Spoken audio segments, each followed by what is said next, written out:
Hello, everyone. The question I would really like an answer to is, does Reuben Abati, does he have something against Peter Obi and OBIdients? Because I don't understand.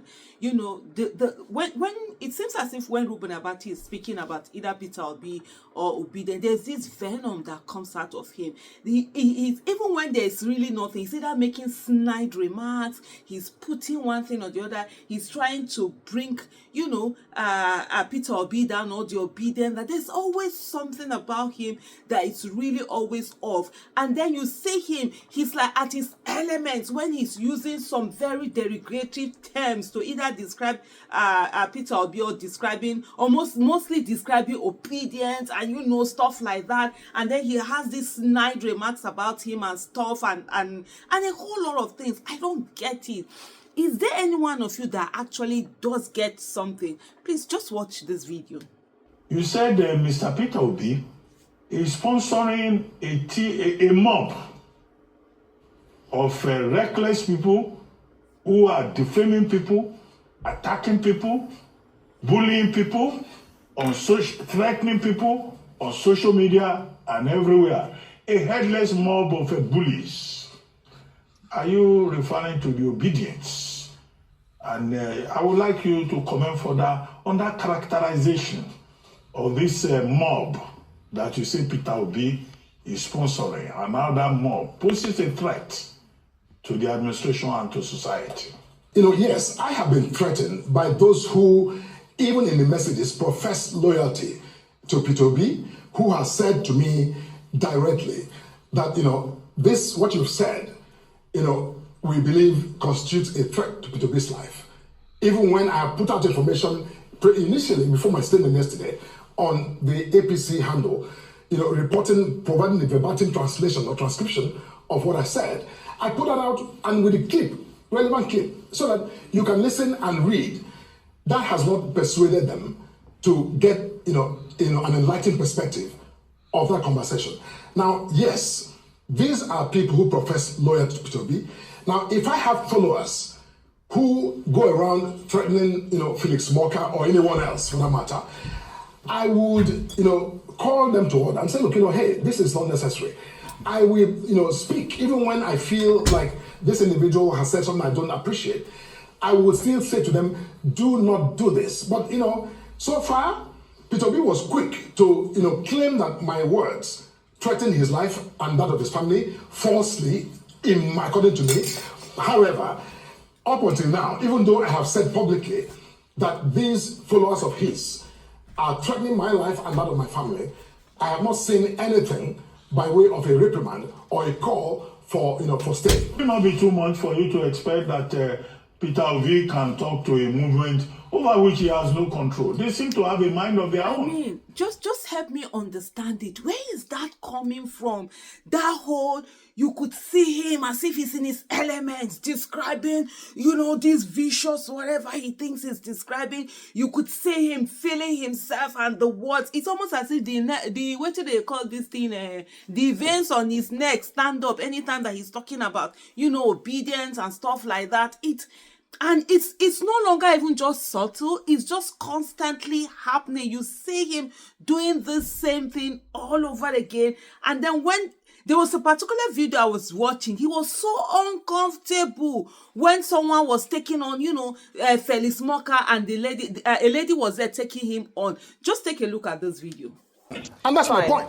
Right. So you said that you're challenging facts or the misrepresentation of facts. Correct. Is in essence, that's your duty. However, what we saw was an attack on a person, not an attack on facts. And this is the issue. So for you to exonerate yourself and say, I didn't start this, when Peter Obi's New Year's address very clearly addressed the issues, but yes, you say you were responding to a question. However, you're trained in this field and you could have turned your response into an address of the facts. My question to you is, why are we seeing this culture of toxic rhetoric from the spokespeople of this administration, not just from yourself. There's several of you who, who speak on behalf of this administration. Last time it was Olusegun Obasanjo who was told that, he's not even a worthy statesman to make this kind of statement on another issue. Another opportunity, it's Atiku Abubakar. Who is he to say all of this? He doesn't know what he's talking about. Why is there a culture of attacking the messenger as opposed to just dealing with the data?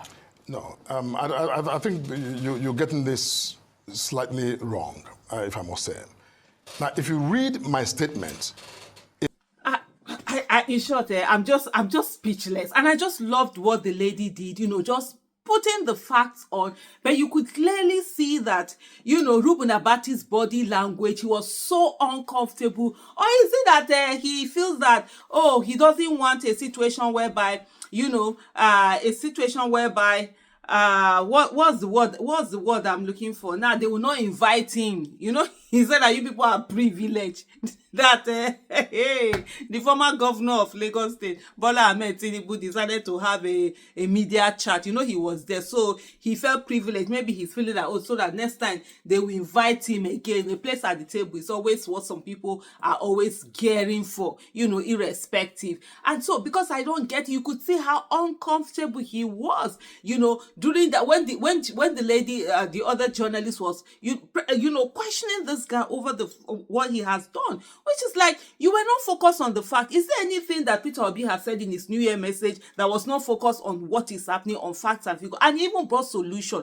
He pointed out things. This time they couldn't say that, he's only talking and not bringing out solution. And which is one of the things I've always said to people, like when people come and like, proffer solution, I say, please go and meet the people you elected or the people that rigged their way into office on your behalf. Go and ask them for solutions. Nobody owes anybody solution, because most time, especially we find our journalists doing that, they will not hold the person who is destroying the country accountable for solution. Then you are pointing out the destruction, it is you. They will not be telling you that you are just talking, you are not proffering solution. It's not my business to proffer solution for anybody.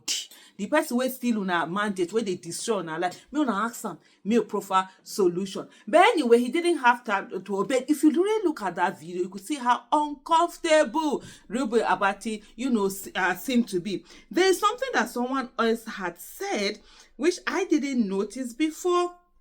But I just, when I read this message, I just said, and that's following. Okay, I think what will happen is that I will allow you watch the video, this particular video where Felix Morka was trying to defend that when he was talking about he did not threaten Peter Obi, that he already has 400 threats to his name. People have threatened him, physically documented, writing, all of that. Just watch that this particular video before I will give you this particular how do I put it now? What's the word that I'm looking for? Observation that someone had done. Thank you. I, Felix Morka, did not threaten Peter Obi. Nothing I said in that interview begins to even suggest remotely that, Peter Obi, I was asking anything other than saying to the man who was asking me a question, he said, you guys are calling him prophet of doom or, voodoo economist. And I said, well, you know what, if that is what it's called, he has, he deserves it because he's crossed the line of truth. Now, I don't know by what medium or by what, effort do you then transmogrify that conversation into a threat to Obi's life and the life of his family or those around him. That is libel in the extreme. I know Mr. Obi likes to quote figures from Bangladesh, from India, from China, but that's not what we're talking about. Let's move to the second leg of it. Has anybody threatened you? Because your own party is saying you have been threatened. And who are those people who have threatened you? How? Actually, because you are alleging. Absolutely. You should also prove. As it turns out, Peter Obi's allegation that the words I spoke in that interview threatened his life. Now, immediately, as I speak, I have documented no less than 400 threats, over 200 of which are death threats. I'm not talking about people these are written texts that I have carefully documented. and which I'm providing to the law enforcement agencies, or people really telling me how they graphically describing how they intend to take me out, to shoot me, behead me in graphic language. You see, this is not a joke, and it's gone further to some members of my family who have also been, threatened directly. I'm not speaking about just, suggesting in graphic, language. You see, but, I'm not concerned about that because, what has triggered this entire insanity cannot be attributed to me. I did not threaten Peter Obi. And so anybody who is threatening me, that is their decision to do so. But, I hope that our law enforcement system will respond as effectively as possible to also, bring those individuals to justice.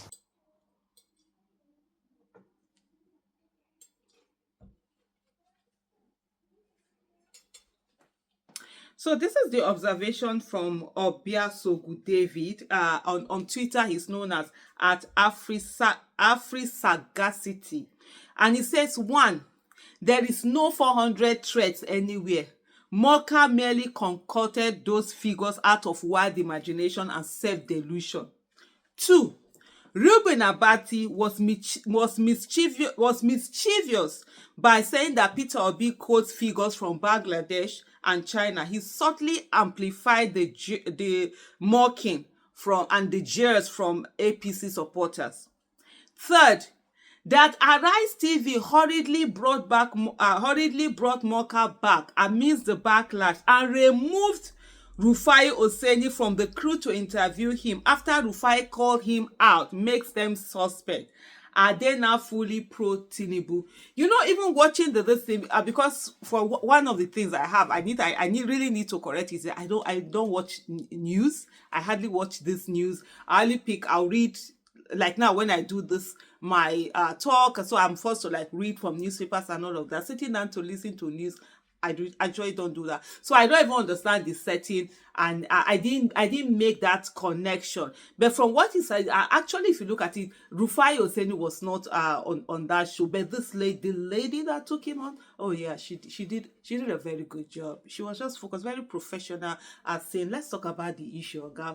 Leave all those things aside. So is it that did they remove Rufai because of the Morka coming back, or was it Rufai was indisposed? Well, we'll see about that.